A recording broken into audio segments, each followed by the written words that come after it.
जय श्री कृष्ण। सर्वदेवमयी सर्वतीर्थमयी मुक्तिदायिनी गौ माता की जय। श्री गिरिराज धारण की जय। अपने अपने गुरुदेव की जय।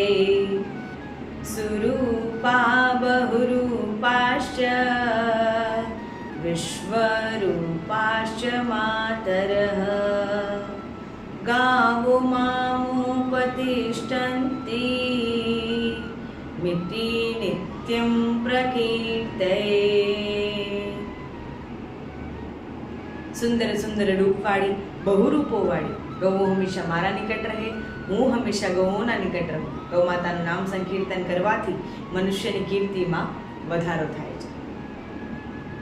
મનુષ્ય જ્યારે કોઈ પણ એક એવી શક્તિ પર વિશ્વાસ કરે છે, એ પછી ભગવાન હોઈ શકે, ગૌ માતા હોઈ શકે, પોતાની માતા હોઈ શકે, આપણી માતાજી હોઈ શકે।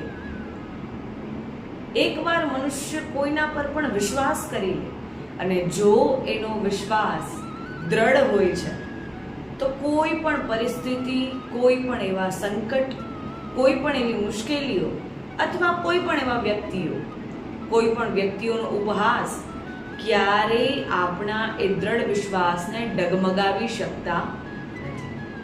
આપણું મન એટલું મક્કમ હોય, આપણો વિશ્વાસ એટલો દ્રઢ હોય તો ક્યારેય એ આપણા વિશ્વાસને હલાવી શકતા નથી, કેમ કે આપણામાં એટલી એકાગ્રતા છે, આપણામાં એટલી મક્કમતા છે।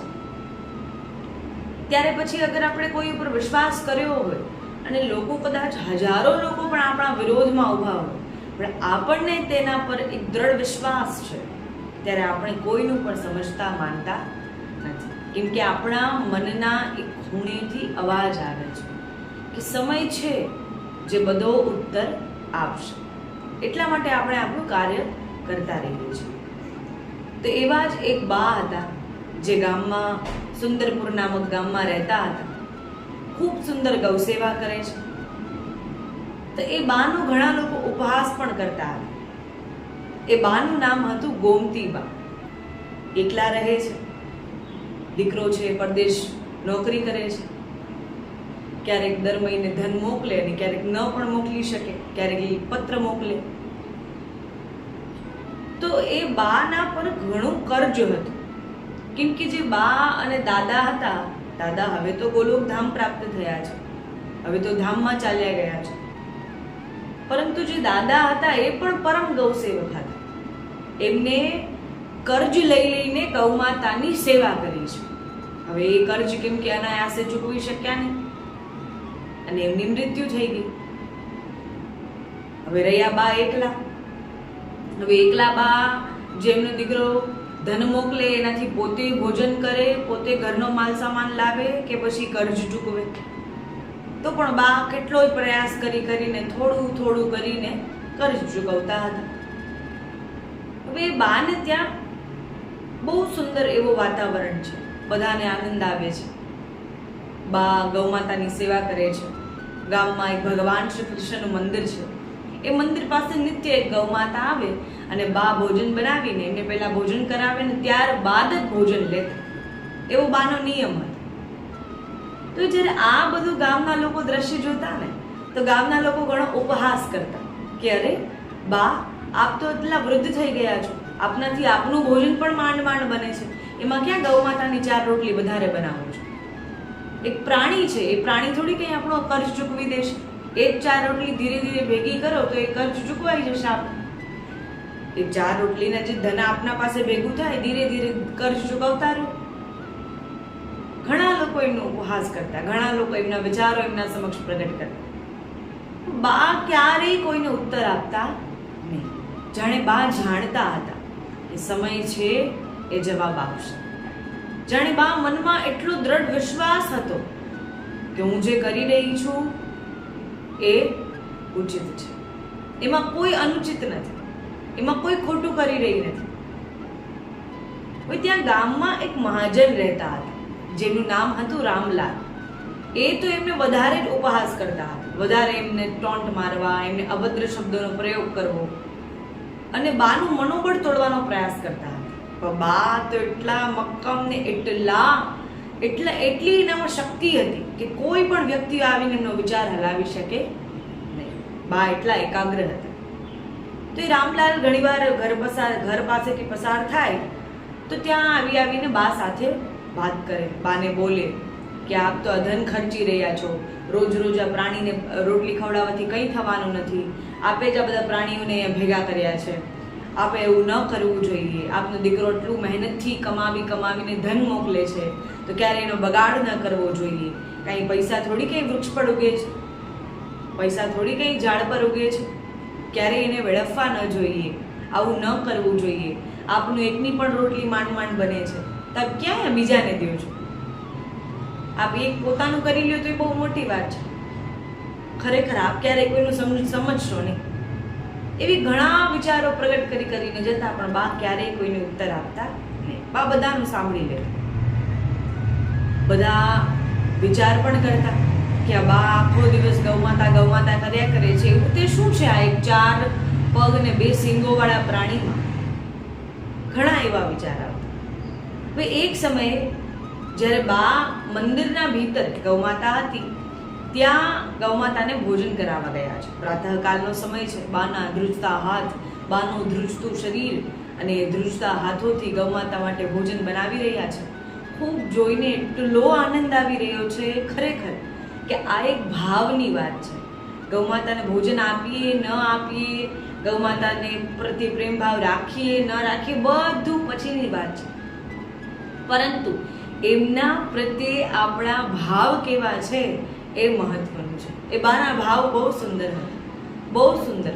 નહીંતર એમનું તો શરીર કામ ન કરતું હતું, ધન એટલું હતું નહીં, ઘર પણ એટલું નાનું હતું કે ગૌમાતાને લાવીને રાખી શકે નહીં. તો કઈ રીતે ગૌમાતાની સેવા કરી શકે? કયા પ્રકારે ગૌમાતાની સેવાનો વિચાર કરવા ઈચ્છે તો પણ ન કરી શકે. તો પણ મનોબળ એટલું મજબૂત, આત્મબળ એટલું મજબૂત, ગૌમાતા પ્રત્યેનો વિશ્વાસ એટલો દ્રઢ કે આ ગૌમાતા કોઈ પ્રાણી નથી, પરંતુ એક દિવ્ય અવતાર છે. ભગવાનનો ધરતી પર મોકલેલો એક એવો દિવ્ય અવતાર જે સર્વ મનુષ્યનું કલ્યાણ કરે છે, જે સર્વ મનુષ્યનું મંગલ કરે છે. ભગવાન શ્રી કૃષ્ણ પોતે જ્યારે અવતાર ધારણ કર્યો તો પોતાના દેહમાં જ્યારે એમને ગૌમાતાની સેવા કરી તો પોતાનો જન્મ કાંઈ એમને વેડફ્યો તો ન હોય ને. ભગવાન શ્રી કૃષ્ણે જે કાર્ય કર્યું છે, જે સેવા કરી છે, એ કાર્ય, એ સેવામાં કંઈક તો એવી વાત હશે, કંઈક તો એવું રહસ્ય હશે જે આપણે શોધવાનું છે. બા સદૈવ એવો વિચાર કરતા કે મારા પ્રભુએ જે કાર્ય કર્યું છે એ કાર્ય હું કરીશ તો મારા પ્રભુ બહુ પ્રસન્ન થશે. આપણે પણ ઘણીવાર એવો વિચાર કરીએ કે મારા પ્રભુને શેમાં સુખ પહોંચે, મારા પ્રભુને એવી શું સામગ્રી ધરું, મારા પ્રભુને એવા શું વસ્ત્રો ધરું, મારા પ્રભુને એવા શું શ્રૃંગાર ધરું જેનાથી મારા પ્રભુને સુખ પહોંચે. પણ પ્રભુને વાસ્તવિક સુખ તો ગૌ સેવામાં પહોંચે છે. ગૌમાતાનું એક દિવસ નામ સ્મરણ કરીને ત્યારબાદ સેવા કરજો, ત્યારે પ્રભુ અતિ આનંદ પામશે, ત્યારે પ્રભુને અતિ આનંદ થશે, ત્યારે પ્રભુ આપના સમક્ષ જોશે, ત્યારે પ્રભુ આપના પર કૃપાની પ્રાપ્તિ કરાવશે. એક સમયે ગૌમાતાની સેવા કરીને ત્યારબાદ પ્રભુની સેવા કરજો અને ત્યારનો આનંદ અને ગૌમાતાની સેવા વગર કરેલી પ્રભુની સેવાનો આનંદ જોજો. આપને આપોઆપ ખબર પડી જશે કે ગૌમાતાની સેવામાં કેટલો આનંદ આવે છે. તો બા સદૈવ એવો જ વિચાર કરતા કે મારા પ્રભુને પ્રસન્ન કરવા છે તો મારે ગૌમાતાની સેવા કરવી પડશે. સદૈવ એવો મનમાં ભાવ. તો એક સમયે જ્યારે બા ગૌમાતાને ભોજન કરાવી રહ્યા છે તો મંદિરની સીડીઓ પર એક નાગ આવી ગયો, સર્પ આવી ગયો. અને સર્પ દેખાવમાં એટલો ભયંકર લાગી રહ્યો છે, એટલો ભયાનક કે લોકોને જોઈને ડર લાગી રહ્યો છે. લોકો ત્યાં મંદિરના ઉપર જઈ રહ્યા નથી. લોકો એકબીજા સમક્ષ જોઈ રહ્યા છે, એકબીજાને બોલાવી રહ્યા છે કે અરે તમે આવીને જુઓ તો ખરી, અહીંયા નાગ આવી ગયો છે. અરે તમે આવીને કોઈને બોલાવો તો ખરી, અહીંયા સર્પ આવી ગયો છે. જુઓ કેવો દેખાવમાં કેવો ડરાવનો લાગી રહ્યો છે. અરે પોતાના બાળકોને દૂર રાખો, પોતાની સ્ત્રીઓને ઘરે મોકલી દો. બધાને ડર તો લાગે, બધા પુરુષો હોય એને વધારે ડર લાગે પોતાના ઘર પરિવાર માટે, પોતાના કુટુંબીજન માટે. તો આ બધું જોઈને ત્યાંથી રામલાલ આવે. તો એ ગામના જે મહાજન હતા એ આવ્યા અને એ તો જોઈને વધારે ક્રોધિત થયા કે અરે આ બધું ગોમતીબાના કારણે થયું છે, કે આ બાએ બધા પ્રાણીઓને એકત્રિત કર્યા છે, પહેલા ગૌ માતા અને બધા કૂતરાઓ ને બધા ઓછા હતા કે સર્પ બી આવી ગયું? ઘણા એવા ક્રોધ, ઘણા એવા વિચારો પ્રગટ કર્યા, ઘણી એવી વાતો કહી જે ન કહેવી જોઈએ. ઘણીવાર આપણે પણ લૌકિકમાં જ્યારે આપણા સમક્ષ કોઈ સાથે વાત કરતા હોઈએ તો આપણે માન મર્યાદા બધું ભૂલી જતા હોઈએ છીએ, એને વિસ્મરણ કરી જતા હોઈએ છીએ કે આપણા સમક્ષ કોઈ વડીલ ઊભું છે, આપણા સમક્ષ કોઈ એવા વૃદ્ધ ઊભા છે જેનો વાંક બી હોઈ શકે. હું એમ કહેતી નથી કે વડીલનો વૃદ્ધનો ક્યારેય વાંક હોતો નથી, એમને એ ગલત હોતા નથી, એ ખોટા હોતા નથી. ખોટા હોઈ શકે, એમનો વાંક પણ હોઈ શકે, પરંતુ એ કયા ઉંમરમાં છે, કઈ અવસ્થામાં છે, કેટલી મહેનત કર્યા બાદ, કેટલો સંઘર્ષ કર્યા બાદ એમને આપણને મોટા કર્યા છે, આપણને કેટલી સુખ સુવિધાઓ પ્રદાન કરી છે, એ આપણે પહેલા જોવું જોઈએ. એમના અપરાધ પહેલા, એમનો જે વાંક હોય, એમનો જે આપણને એમના પર જે પણ ક્રોધ હોય, તો એની પહેલા એમના ઉપકાર સદૈવ આપણે જોવા જોઈએ. એમની પહેલા એમને આપણા પર ઉપકાર કેટલા કર્યા છે, આપણા વડીલો, આપણા માતા પિતા હોય, એ સદૈવ પહેલા જોવું જોઈએ કે કયા સંઘર્ષોથી બહાર નીકળીને આપણને એમને મોટા કર્યા છે. આપણને કદાચ જાણ પણ નથી, કદાચ એકાદ બે સંઘર્ષોની વાત પણ આપણે જાણી હોય તો કદાચ એ એવા સંઘર્ષો હોય કે કહી શકાય, બાળકોને આપણે કહી શકાય, વાંધો નથી. કેટલા એવા સંઘર્ષો હશે જે આપણને કહી પણ ન શકાય. એ લોકોને વિચાર આવે કે એવી ભૂતકાળમાં શું વાતો કરવી, એ લોકોને મોટા કરવા માટે જ આ બધું અમે સહન કર્યું છે. ને જ્યારે એ જ બાળકો એમને જ્યારે એવા અભદ્ર શબ્દોનો પ્રયોગ કરે છે, એનું અપમાન કરે છે, એમનું માન સન્માન જાળવતા નથી, એમની મર્યાદા રાખતા નથી, એમનાથી ખોટું બોલે છે, ત્યારે માતા પિતાનું મન દુઃખી થાય છે. ત્યારે આપણા ઘરના જે વડીલ છે એ દુઃખી થાય છે. તો સદૈવ વડીલની દરેક વાતોનો માન રાખવું જોઈએ, વડીલને દરેક વાતોને સમજવી જોઈએ, વડીલ આપણને શું કહેવા ઈચ્છે છે એને સમજવું જોઈએ અને એને આપણા જીવનમાં ગ્રહણ કરવાનો પ્રયાસ કરવો જોઈએ. તો અહીંયા એ પણ રામલાલ પણ બાની ઉંમરનો, બાની અવસ્થાનો કોઈ મર્યાદા રાખતા નથી, કોઈ એમનું માન સન્માન જાળવતા નથી અને એમને એવા અભદ્ર શબ્દનો પ્રયોગ કરી રહ્યા છે. ક્યારે આ બા તો ગાંડા થઈ ગયા છે, આ બાના લીધે અત્યારે જો ગામમાં સર્પ આવી ગયો, હવે ધીરે ધીરે બીજા પ્રાણીઓ આવી જશે ને આવું ન કરવું જોઈએ ને ઘણા એવા વિચારો પ્રગટ કર્યા, ઘણી એવી વાતો પ્રગટ કરી. તો હવે ત્યારે બાનું હવે ગૌમાતાને ભોજન કરાવીને થઈ ગયું છે કે ભોજન હવે સંપૂર્ણ થઈ ગયું, બા બહાર આવી રહ્યા છે. તો ગૌમાતા હવે બાને બહાર આવવા દેતા નથી. જાણે ગૌમાતા જાણે છે કે બહાર બા માટે ખતરો છે, બહાર બા જઈ શકે નહીં, બા જશે તો એને સર્પ ડંસ મારી લેશે. તો એને ગૌમાતા બાને જવા દેતા નથી. ગૌમાતા બાનું પલ્લું પકડી લે છે, ગૌમાતા બાને ખેંચી લે છે, બાને જવા દેતા નથી. તો પણ બાને તો ઘરે જવું છે, બાને ભોજન કરવાનું છે, બાને ઘરના કાર્યો પતાવવાના છે. તો બા કહે, અરે ગૌમાતા, હું આપને કાલે આવીને ભોજન કરાવીશ, કાલે આપના માટે 2 રોટલી વધુ લઈને આવીશ, અત્યારે મને જવા દો, હું કાલે વધારે સમય લઈને આવીશ, કાલે હું આપને ખૂબ ખેલાવીશ, કાલે હું આપની સાથે બેસીશ, કાલે હું આપની સાથે સમય પસાર કરીશ. ઘણા એવા મનામણાઓ કરે, પણ ગૌમાતા કઈ રીતે માને? ગોમતી બા પર ખતરો આવવાનો છે. ગોમતી બા બહાર જશે તો એ ત્યાં બહુ ભયાનક સર્પ ઊભો છે. બા વિચાર કરે કે ગૌમાતા કેમ મને જવા દેતા નથી. બા મનમાં એવો ભાવ ધારણ કરે કે ગૌમાતા મને જવા દો, મારા પર કૃપા કરો, આજ સુધી મને બહુ સમય થઈ ગયો છે, ઘણી એવી વાતો. ત્યારે ગૌમાતા પણ બાના પાછળ ચાલવા લાગ્યો. બા માને એવા તો છે ને. તો ઘણીવાર આપણને એવો લૌકિકમાં એવા અનુભવો થાય કે વૃદ્ધ હોય આપણા જીવનમાં, ક્યારેય માને ને, એમને જે કરવું હોય એ જ કરે. તો કેમ કે એમના મનમાં એવો ભાવ કે મારા માટે આ સાચું છે, કેમ કે એમને આપણા કરતા દિવસો વધારે જોયા છે, વર્ષો વધારે જોયા છે, તેમના મનમાં એવો ભાવ. તો એ બા આગળ ચાલવા લાગ્યા અને એ ગૌમાતા એના પાછળ ચાલે છે, એમનું રક્ષણ કરવા માટે, એમનું સંરક્ષણ કરવા માટે. તો ગૌમાતા જ્યારે ધીરે ધીરે આગળ વધે છે ત્યારે ત્યાં મંદિરની સીડીઓ પર, ત્યાં પગથિયા પર એક નાગ જોવે છે. બાને બિલકુલ બીક લાગતી નથી, ડર લાગતો નથી, કેમ કે બાના મનમાં એટલો વિશ્વાસ કે અરે ગૌમાતા તો એટલા સામર્થ્યવાન છે, ગૌમાતામાં એવી કઈ સામર્થ્યતા નથી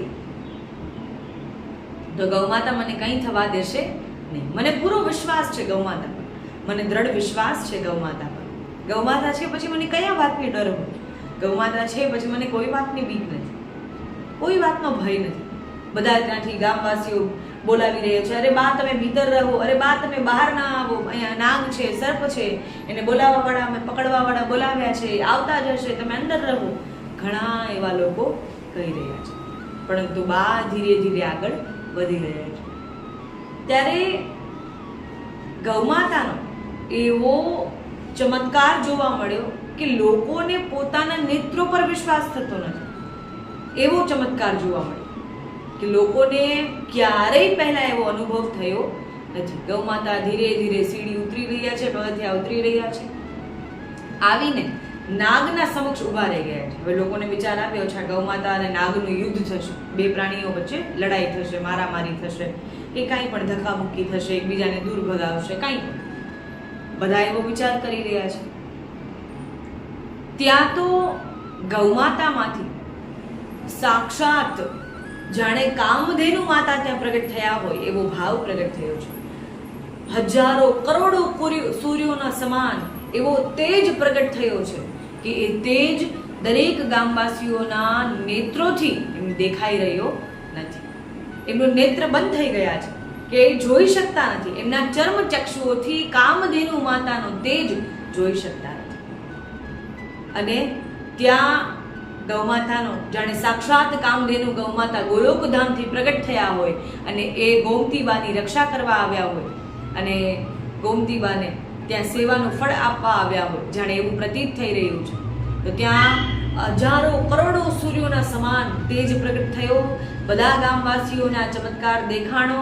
પોતાના મનની આંખોથી લોકોએ જોવાનો પ્રયાસ કર્યો અને ત્યારબાદ એ જ્યારે તેજ ધીરે ધીરે ઓછો થયો ત્યારે બધા ગામવાસીઓએ નેત્ર ખોલીને જોયા તો એ સર્પ, એ નાગ જે દેખાવમાં અતિ ભયંકર અને ભયાનક લાગી રહ્યો હતો, વાતાવરણને વાયુને પણ ઝેરી બનાવી રહ્યો હતો, એ નાગ ત્યાં ને ત્યાં નષ્ટ થઈ ગયો છે. એ નાગ ત્યાં ને ત્યાં એનું નાશ થઈ ગયું છે. અને ગૌમાતા જે કામધેનુ માતા પ્રગટ થયા હતા એ સાક્ષાત દર્શન લોકોને પોતાના ચક્ષુઓથી થઈ રહ્યા છે. પોતાની દ્રષ્ટિથી લોકો કામધેનુ માતાના દર્શન કરી રહ્યા છે. કેટલું સુંદર દ્રશ્ય, અવર્ણનીય દ્રશ્ય. વાતાવરણમાં આવી વાયુમાં અતિ સુગંધ ફેલાઈ ગઈ છે. ગૌમાતામાં જે ગુગળની સુગંધ આવે છે, ગુગુલુ ગંધરસ્ય, કે ગૌમાતામાં જે ગુગળની સુગંધ આવે છે, ફૂલોની સુગંધ આવે છે, એ ત્યાં ચારે તરફ વાયુમાં ફેલાઈ ગઈ છે. લોકોને ખૂબ આનંદ આવી રહ્યો છે કે અરે આટલું મોટું સંકટ આપણા ગામ પર આવવાનું હતું અને એક ક્ષણભરમાં એ સંકટ ટળી ગયું. ખરેખર આ ગૌમાતાની કૃપા છે. ત્યારે ગોમતીબાના ગૌસેવા કરવાથી, ગોમતીબાની ગૌસેવાથી સમસ્ત ગામવાસીઓ પ્રભાવિત થયા. સમસ્ત ગામવાસીઓને એવો અનુભૂતિ થઈ કે ખરેખર આ ગૌમાતા એ કોઈ 4 પગ 2 શીંગો વાળું પ્રાણી નહીં, પરંતુ પ્રભુનો પ્રગટ કરેલો સાક્ષાત દિવ્ય અવતાર છે. સાક્ષાત પ્રભુની જ પ્રાણપ્રિયા છે, પ્રભુની જ પ્રિયા છે. તો ખરેખર એ ગૌમાતામાં કંઈક એવું છે જે અમે આજ સુધી જાણી શક્યા નથી. તો તે ઘટના બાદ બધા લોકો ગૌમાતાની સેવા કરવા લાગી ગયા. જેમ ગૌમાતાને બા ભોજન કરાવવા આવતા એ જ પ્રકારે બધા ગામવાસીઓ પણ ધીરે ધીરે ગૌમાતાને ભોજન કરાવે. કોઈ ગોવાળ હોય ત્યાં એને ચરાવવાની જવાબદારી લઈ લીધી, કોઈ ગોવાળ હોય ત્યાં એને ગૌદોહન કરવાની જવાબદારી લઈ લીધી. ધીરે ધીરે ગૌમાતા ગર્ભવતી થઈ, વાછરડું થયું.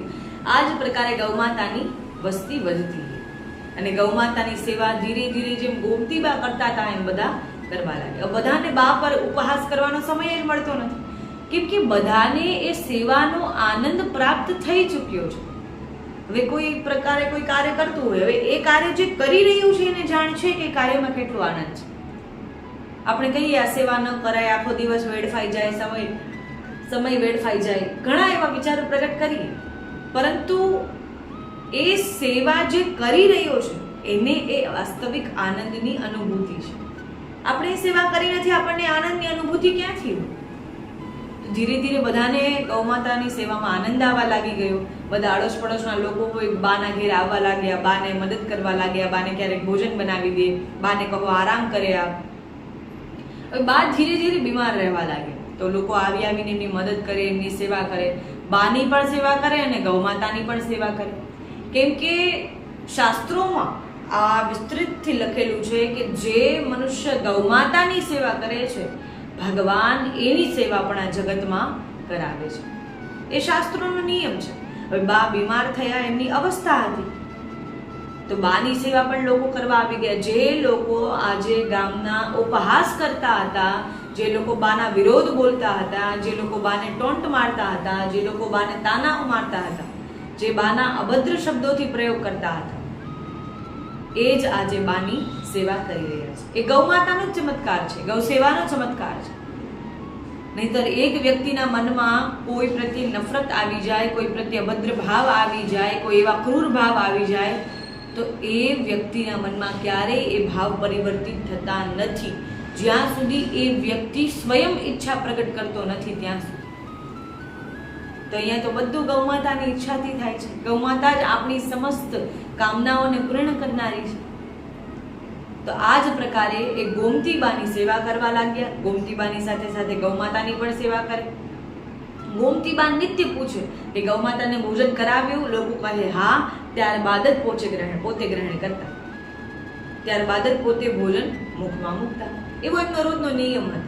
ધીરે ધીરે બીમાર રહેવા લાગ્યા, અવસ્થા આવી ગઈ, પથારીવશ રહેવા લાગ્યા. ત્યારે ત્યાં જે ગામના રામલાલ હતા, એમના મનમાં એક એવો પ્રશ્ન ચાલતો જ હતો. તે દિવસ જે ઘટના બની, ગૌમાતાનો ચમત્કાર લોકોને જોવા મળ્યો, તેમના મનમાં એક પ્રશ્ન ચાલતો હતો કે તે દિવસ શું થયું હતું.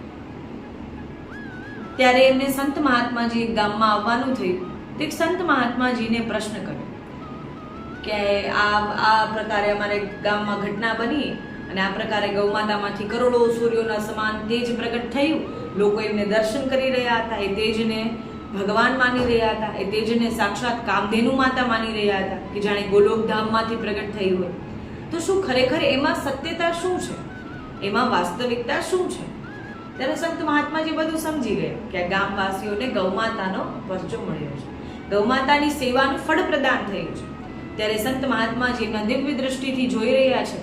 ત્યારે રામલાલને કહી રહ્યા છે કે અરે રામલાલ, આપ ગૌમાતાનો ધન્યવાદ કરો કે ખરેખર ગૌમાતાની સેવાનો જ પ્રતાપ છે કે આજે આપનું ગામ સુરક્ષિત છે.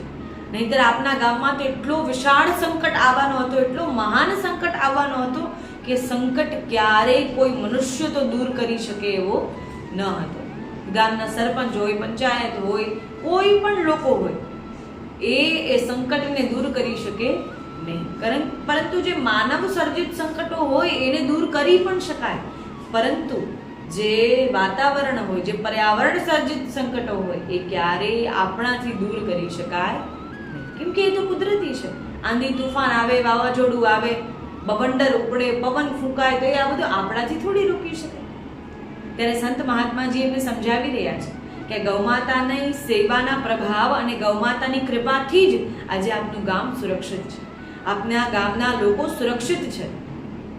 નહીંતર મને જ્યાં સુધી દેખાઈ રહ્યું છે ત્યાં સુધી આપના ગામમાં તો અત્યારે સંકટ આવવાનો હોવો જોઈએ. અત્યારે આપનું ગામ તો દેખાવું પણ ન જોઈએ, આપનું ગામ તો વેર વિખેર થઈ જવું જોઈએ. પરંતુ આપનું ગામ આજે સુરક્ષિત, સુંદર છે, સુંદર વાયુ ફેલાઈ રહી છે, સુંદર પવન ફૂંકાઈ રહ્યો છે.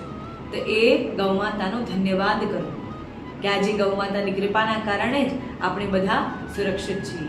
એમને ક્ષણભરના પ્રકાશ માત્રથી એ નાગને નષ્ટ કરીને, એ નાગનો નાશ કરીને આજે સમસ્ત ગામવાસીઓને સુરક્ષા પ્રદાન કરી છે, સમસ્ત ગામવાસીઓને સુરક્ષિત કર્યા છે. તો એ ખરેખર એક માં જ કરી શકે. એક નિસ્વાર્થ પ્રેમ એ હોય એ જ કરી શકે, એ ગૌમાતામાં છે. આજે આપણે કેટલો ઉપહાસ કર્યો છે ગૌમાતાનો, આપણે કેટલું અપમાન કર્યું છે ગૌમાતાનું, આપણે કેટલી મર્યાદા ગૌમાતાની તોડી છે, એ સૌ ભલીભાંતિ જાણે છે. ત્યારે રામલાલના મનમાં એવો ભાવ પ્રગટ થાય છે કે અરે, મેં આ શું કરી દીધું? સંપૂર્ણ જીવન બા ગૌમાતાની સેવા કરતા રહ્યા, બાનું જીવન ગૌ સેવામાં ગયું. મેં બાનો તો ઉપહાસ કર્યો, પણ ગૌમાતાને પણ પ્રાણી કહીને સંબોધિત કર્યું, ગૌમાતાનો પણ ઉપહાસ કર્યો, ગૌમાતાનું પણ અપમાન કર્યું. મેં આ શું કરી દીધું? ખરેખર મારે આવું ન કરવું જોઈએ. ગૌમાતાની મારે સેવા મનથી કરવી જોઈએ. જેટલા પણ વર્ષો મારા જીવનમાં બચ્યા છે, મારે ગૌમાતાની સેવા કરીને એ ઉપહાસ, એ અપમાનનું પ્રાયશ્ચિત કરવું જોઈએ. તો ગૌમાતા મારા પર કૃપા કરે તો જ હું ગૌમાતાની સેવાના માર્ગ તરફ આગળ વધી શકું છું. પ્રભુને એવી પ્રાર્થના કરવા લાગ્યા કે હે પ્રભુ, મારાથી ભૂલ થઈ ગઈ, મને એની ક્ષમા કરો. મારાથી જે અપરાધ થયો છે, મારો એ અપરાધ ક્ષમા કરો. ગૌમાતાની સેવા હવે હું ખૂબ ભાવ સાથે કરીશ. સંત મહાત્માજી ગૌમાતાની મહિમા સમજાવીને ત્યાંથી ચાલ્યા ગયા અને એમને એક એવો શબ્દ કહ્યો કે જે એમના મગજમાં બેસી ગયો, જે એમના મનમાં બેસી ગયો કે ગાવો સ્વર્ગસ્ય સોપાનઃ, કે ગૌમાતા તો સ્વર્ગ અને ગોલોકધામ ચડવાની સીડી છે, કે ગૌમાતાની સેવા કરીને જ મનુષ્ય સ્વર્ગને પ્રાપ્ત કરે છે અને ગૌમાતાની સેવા કરીને જ મનુષ્ય ગૌલોકને પ્રાપ્ત કરે છે.